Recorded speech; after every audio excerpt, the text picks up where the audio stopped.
Bonjour la famille, bonjour à tout le monde. Bon déjeuner dès ce matin. Bonjour, bonsoir. Ça dépend heure à laquelle vous allez suivre la danoise. Mbote ebele bisika bizibino boboto bondeko. Nakati mabota nabino, j'espère que vous allez bien. Moi aussi je me porte très bien. J'espère que tout va bien. Voilà, le jeudi, tozo kende misala. Yango toye na lombango to la musa conscience o to bandaki yango déjà depuis longtemps. Alors shalom na ba homme de Dieu, ba chantre de l'Éternel, ba shalom bisika bizubilo boboto bondeko nakati ya mabota na bino bandiko na biso église ya catholique matondo na ba kimbangiste tout tendance confondue ba bonjour ba bonsoir. Voilà wana mama leki na bino la danoise ka ndenge toyaka 15 minutes 15 à 20 minutes. Kolam sa conscience na tongo. Nani camarade na yo, nani moninga no musala, nani oyo ko se confier na musala, nani oyo ko tchake, ko tchak vraiment vie na yo lobi ke ye mutu un jour to travailler na ye, to vanda na ye ezali nani. Bande konanga eloko eboma mboka ezali kaka likambo ya mwasi, likambo ya mosolo. Yango ne biloko mibale oyo eboma mboka. Biloko mibale eboma mboka. Likambo ya mwasi na likambo ya mosolo. Alors bande konanga fosa nango attention, ezape likambo ya mobali pona biso ezali likambo mobali, pona bala mibali ezali likambo ya mwasi na likambo ya falanga, likambo ya mbongo, likambo ya mosolo ebomaka mboka. En tout cas bande konanga yi bino moko bomoni makambo tozo solola eza makambo ya Kinal. Alors Kinal aza garçon oyo en tout cas tomona ye na bagag oyo basalaka na Jani na mona ye basala bagag moko ye na Jani na 2 minutes mais toné ko tchai penza kate mais nzoka ndia zaki petit ya Jani ya kati oyo batu nyonso bazo confirmer yango mais lelo batu mitema mabe ba bimi bazo confirmer yango te bakomi ko nier yango bakoni kolinga babokele mabanga mais ezo simba kaka te donc jusque là oya se prononcer ki mutali boso apesa moi aloba moi mukeza ki 2 minutes alors mais to monier à se calmer un peu allez à teki paswana et pas ya garçon oyo azangi maturité yebe en tout cas na tikala ko yeba ye na kishasa te parce que baza bato lem so baye ko sa ba théâtre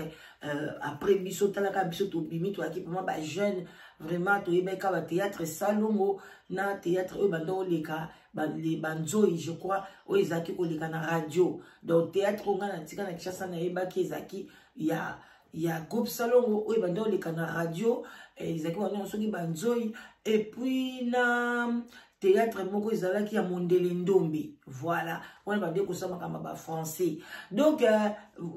voilà ba théâtre biso to tika ko ewe ko bota o ndaya TV o nanya bimisa ki bo o ki bo abimisa ki en tout cas na to bien hote alors moi mobile wana j'espère que ba te bele boyebié na kombo ya lumière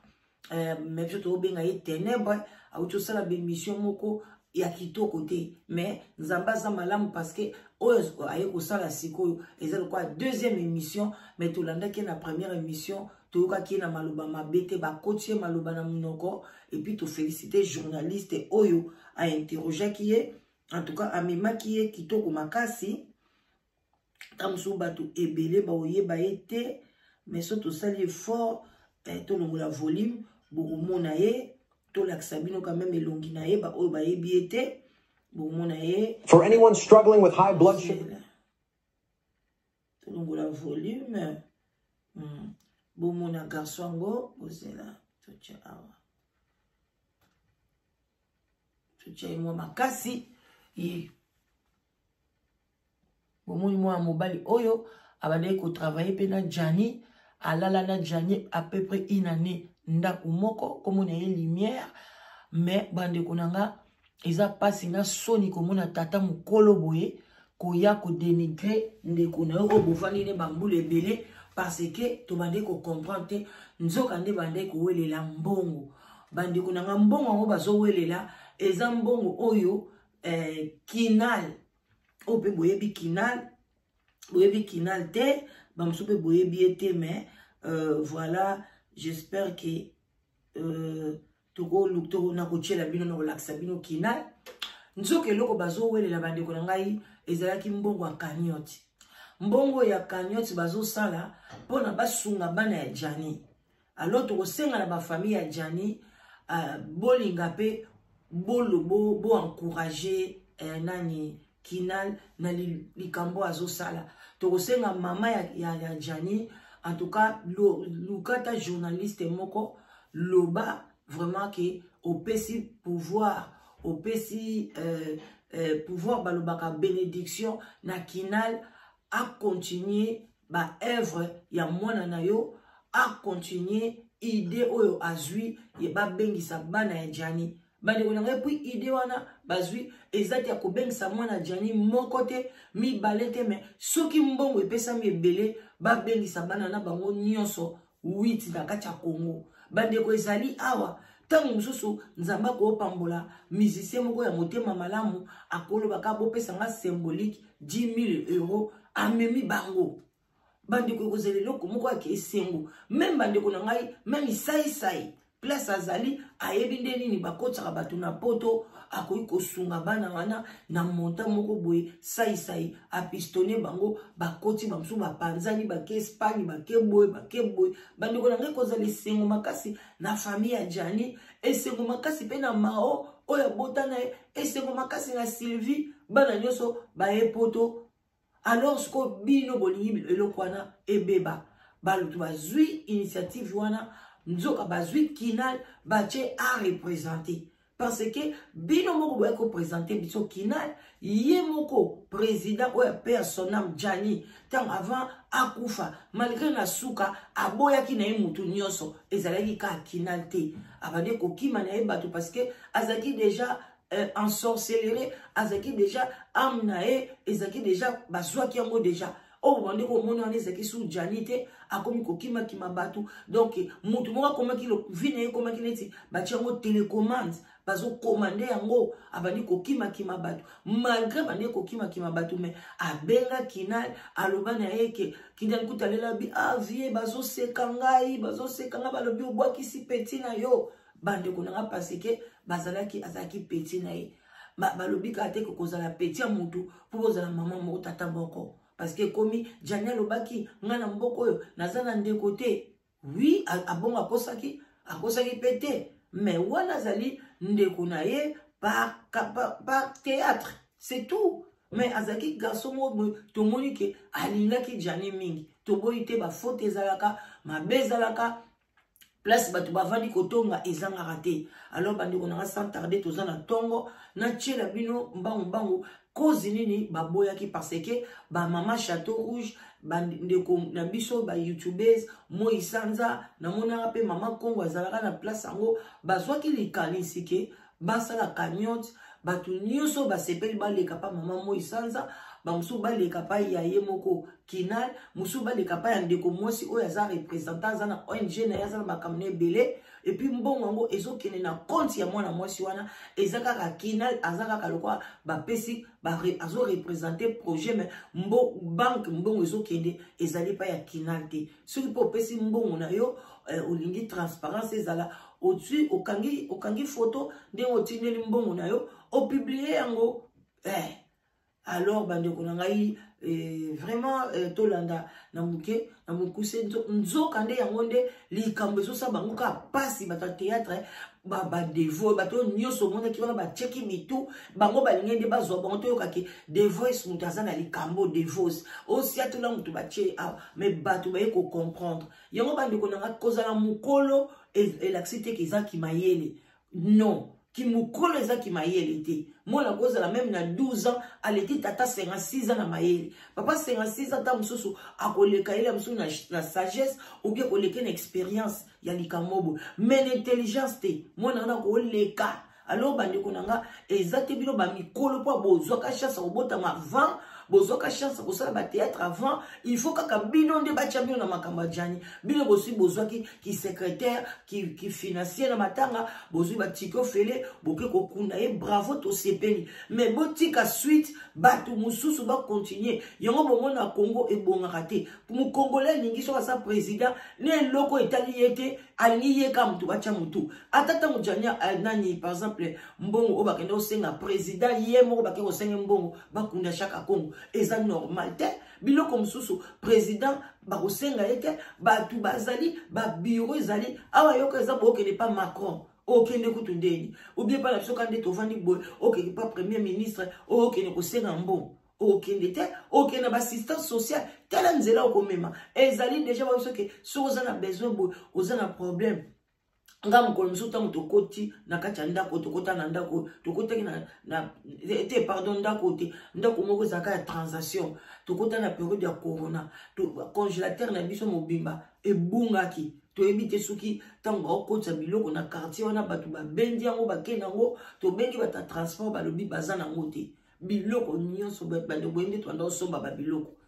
nabengi police mpo nayebisa ye alobi est-ce que bozana eloko ya kolianga bi te tozana eloko ya kolia te alobi nanga ok boyeboye nazo assistant social aobenga yo mpona batiela bino mbongo na compte bosomba biloko ya kolia botala niveau.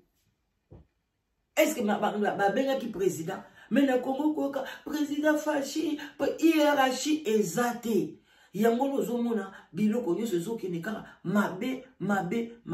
bandeko nanga tuka trop dans un ebela koloba mais tant kaka et permettre ngate toyokana émission oyo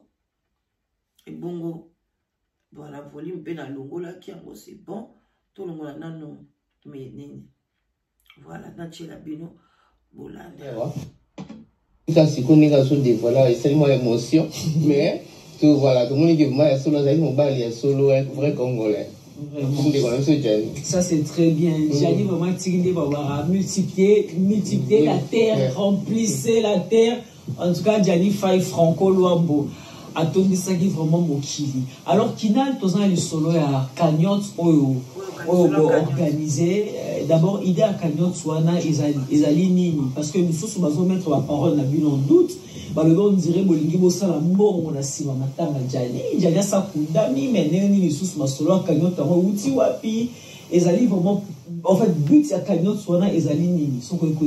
expliquer ils sont très bien dans cette émission maintenant sur Bazolo Andao à travers le monde bayo capable comprendre. Ouais merci bita Cagnotte ezali nga zaki na likantiamo nga moi personnellement na groupe na Gianni Faye et na ko mona susu madosho ko benga inga par rapport à nos maman la biso ML na maman Moïsanza na Suisse bon on est ba bisenga kino or bango pe bazana dans la cagnotte alors na mona ki bon ici madosho donc ça sert à rien dans ça sous cagnotte parce que ça dit cagnotte et au ça le quoi des cagnottes après on peut ça de confusion c'est là où tu vite réunir le quoi toujours les côté tu vite réunir ba cagnotte et comme quoi mais maman ne peut pas aller à Yemoko Lorraine mais là qu'on continue moi je suis là cagnotte. Oui maman Lolo pourquoi ba but ya cagnotte on a isa pour nani. En fait, oui, merci la parole à Marlène.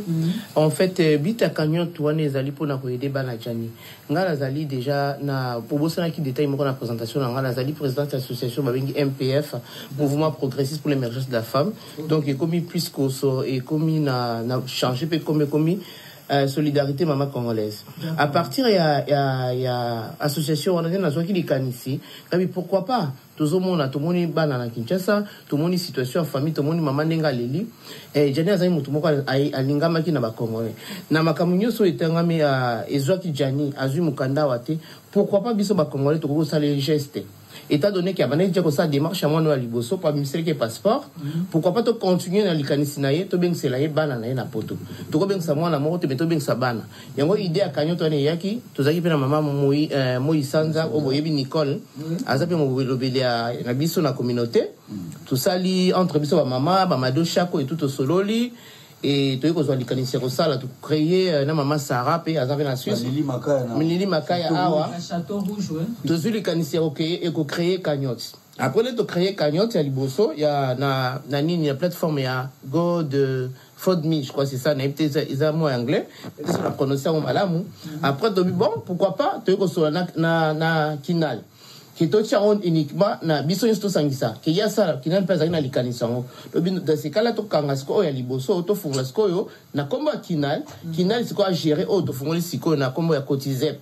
ils a cotizip na français mais ils a cotizap en anglais. Donc il y a un pourquoi pour likanisi ezali vraiment objectif to bien ça na jani. Voilà, quand on a un combat final, j'espère que vous avez une question reposée. Pourquoi va-t-il encore un combat final? Pourquoi pas un combat pour tout sauter? Non, je pense que le choix à Kinel Achomoro était vraiment justifié parce que Azamutumoro Azakina Janifai a émis vraiment famille Janifai c'est si 2 ou 3 fois avant la penda Kumoro à mon temps avec ça ça n'est pas bien gagné bon bref mais ce soit ma famille riche t'es eu des problèmes mais toujours avec ça ma famille et puis Jani si me trompe pas ça il m'a fait montrer la poto la famille de Mangonios donc moi Liboso puis le sel toi la poto voilà bande de pas avec ça na bala bazana kin. Donc, Kina a déjà la poto, c'est un petit peu calme. Non, tu vois, Kina a un bon bonaboui. Donc, à mon tour, bah, tu as confiance. Parce que maîtriser famille, ma famille peut, y a bandundu. Tu vois, tu vois, bien Zaraka. Donc, ensemble, là, bah, on se dit, bah, qu'on a dans c'est la bonne personne. Ou gérer, na bande de commerce, sur maman, sur Bazana Katia, les sangas, parce que ça, la rate sur le tien, mon tour. Na makamba boye bon mo kanisa tamso tamso ko lia ko sala bona boye c'est vrai na ba démarche mtozo sala so ba réussi réunir quelque chose à ko tchape crédit na téléphone à limite so ko mo sala ki ko tchape carburant to ko taper McDo et on est ça ngo vraiment si j'ai gravité donc batcha confiance dans les camarades. This is Maxwell. Voilà, all thanks to the system I introduced it. Oui, non, maman Lolo ML. Gagnante, ils ont un combo na yo. Ça va se passer comment? Ils ont un RIB moko. Ils allaient bien définir. Bon, tiens, on a payé pas. Ça va se passer comment? Donc, quand ils ont un combo na mais RIB ils ont un combo l'association il y a un moment la transparence Lorraine pour l'association pour la transparence et pour la frais frais payent absolument bien parce que tout est bien mais ils ont pas tout ça on a pas de difficulté au champ makati quand tu vas pour éviter donc on ndenge nini absolument au baza sûr par exemple muso n'engla plus seulement beaucoup muso ngi bacha par virement parce que la barrière tout la monogramme tout ça dans Western Réunion et puis mais tout l'ingi venir dans transparent hein bato ils appellent donc olingo pesa les singa zo singa bato ndeko mo to pesa ngana pisi singa capture d'écran singa capture ya logo ningoche comme ça tino on a groupe monde sali pour tout ça transparent biso tout le monde nango mais comme on nga mais RIB ezali association ya maman so Lorraine ML donc ce ti mutalinga tinda Western Toria au tina on a combat final maleko bon ce qui non c'est combo ya ngona so pour mes années au baza bamso pour nga balingi par exemple et ba mona penance du sérieux peut-être mais rien n'empêche pas mon avis ça rien n'empêche aussi d'accord mais ba nous so nga so ba mona ka on dirait du sérieux mo so est-ce que vraiment non c'est même cagnotte c'est ça le problème donc n'hésitez pas so au moni que no botina na combo na c'est pas grave soit vous avez un numéro de téléphone pour vous avoir une vraie précision comment vous routiez là-haut soit vous pouvez et maman a besoin Lorraine Azana ML ok c'est tout mais moi capture au tini pour peut-être à Rosanna Bobangi c'est tout pour la preuve voilà maman Lolo ML voilà bandi konanga tuka tozatongo na suki wana pona lelo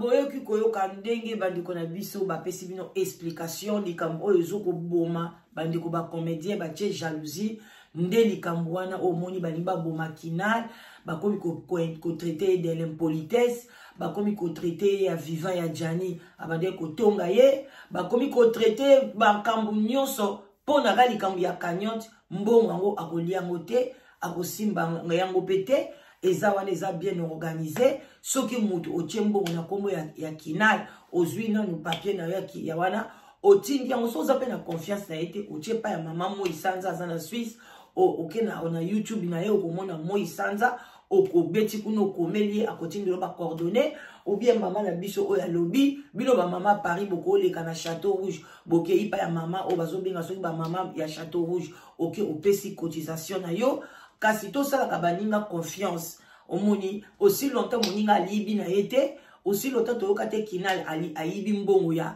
o toyoki pete na ba témoignage o nyonso bazo kize Kinal ki ayiba kana ba magasin abeta kana ba magasin ayiba asala ba chèque ayiba ba mbongo ya Jani toyoki na biso pete avant na Jani balebele ndako moko totika koyoka te Jani asilika poza Kinal ayibi biloko na ye au contraire eloko oyo ndeko Jani bando silika eze eloko ke Kinal bande ko bundela ba intérêt na ye alors aloba kenga bi yo na mwasi oyo soko zo continuer a oboma yo eza bongo biloko mibale boma mboka likomba mwasi na likambo ya mosolo yango pe eye kosala ke Jani pe a son âme aya kotika biso idée eza idée moko ya malamu to pese en tout cas bonne chance na idée wana